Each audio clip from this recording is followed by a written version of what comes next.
আমি তো পুজো করছিলাম, পুজো ওখান থেকে আসলাম, দেখছি সবাই চিল্লামিল্লি করছে। ঘাটের কাছে এসে দেখছি গঙ্গার মধ্যে কুমির এসছে, আমিও তাই দেখে অবাক হয়ে গেলাম, নবদ্বীপঘাটে কুমির। তারপরে সবাই চিল্লামিল্লি করে ভয় পেয়ে উঠে গেল, এই একদম ঘাটের কাছেই চলে এসেছিলো। তারপর সবাই লোক চলে এলো, তারপর আস্তে আস্তে কুমিরটা ভাসতে ভাসতে মাঝগঙ্গা থেকে চলে গেল। আপনারা এই অঞ্চলের লোক কিছুটা আতঙ্কিত? নিশ্চয়ই খুবই আতঙ্কিত, এবং আমরা যতদূর পেরেছি বন দপ্তরের কাছে ফোন করার চেষ্টা করেছি, হ্যাঁ, সবার সঙ্গে একটু যোগাযোগ করার চেষ্টা করেছি। এবার দেখা যাক কতদূর কী হয়। আপনার নাম? আমার নাম রণজিৎ চক্রবর্তী।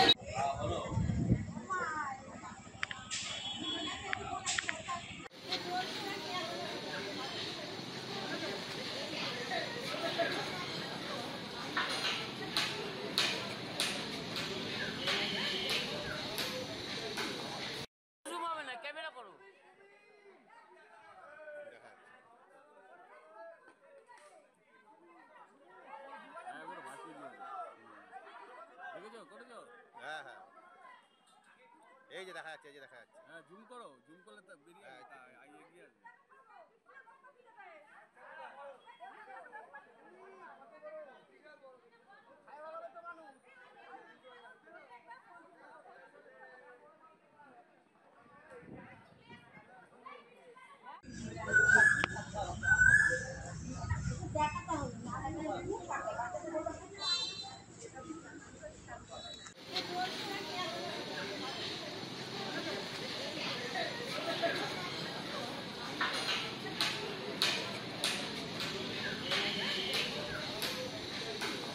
দেখছি এখানে তাকিয়েছি যে গঙ্গায় বড় কুমিরের মাথা উঠেছে, তারপরে আবার আমি চেঁচাচ্ছি সবাইকে উঠে আসো উঠে আসো, তারপরে আবার উঠেছে, ডুব দিয়েছে, লেজটা এরকম নাড়া দিচ্ছে এরকম করে, সেই দুবার তিনবার দেখেছি। তারপর ওরা কি ঘাটে দাঁড়িয়ে চলে এসেছিল? না, আমরা চেঁচামেচি, লোকের চেঁচামেচি যাচ্ছে যাচ্ছে যাচ্ছে ওই অব্দি একদম মধ্যখানে চলে গেছে। ওই যে প্রথমে কি ঘাটের কাছেই ছিল?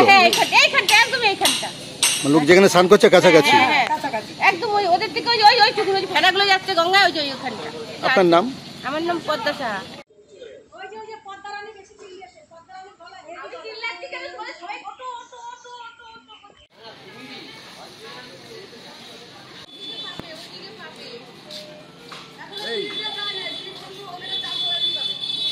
না না, এখানে নেই, এখানে নেই।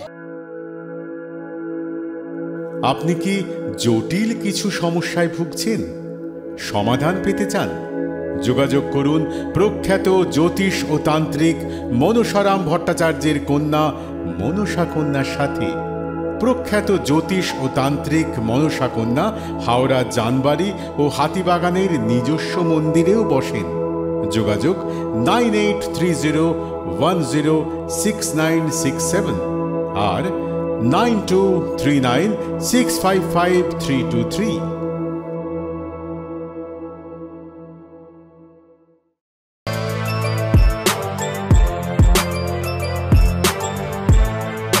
এখন অনেক বড় শ্রী লেদার্স হাওড়া ময়দান। কলার তুলে নয়, বুক চিতিয়ে চলা।